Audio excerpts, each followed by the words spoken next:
Hi guys, Tom here, Aria Financial, and welcome back to another segment of Real Talk with Tom.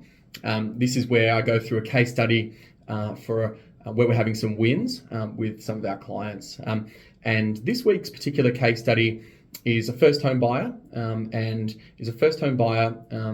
who was earning PAYG income with pay slips. Okay, so he had his base income, but he also had overtime as well. Okay, now overtime obviously is an income that's not a regular form of income, and so therefore some of the banks that will use overtime, because not all of them will, but the majority will, but that means that those banks in particular want to see some consistency with that overtime being received. So this particular client was receiving overtime over the last 12 months. And that was enough for the bank to sort of say, okay, well, we know that the client's going to be continuing to receive that overtime into the future. Made a big difference. The overtime was about 20% of his income.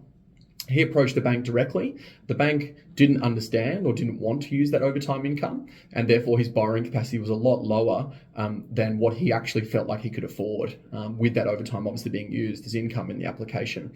So we're able to approach a bank, get a great deal in the marketplace by creating competition, and use that overtime to get the borrowing capacity he needed, and approached the bank that had a 2-day turnaround time, and was approved within a 5-day cooling off period, so that he was able to have comfort to let the contract go to an unconditional phase.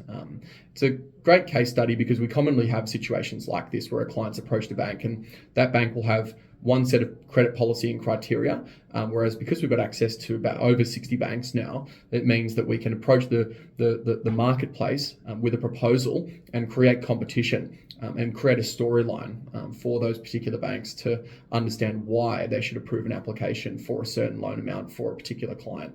And this was one great case study of where that was exactly what happened. So that's this week's case study, and I'll release one of these per week, so stay tuned for the next one, and look forward to catching you then. Thanks guys.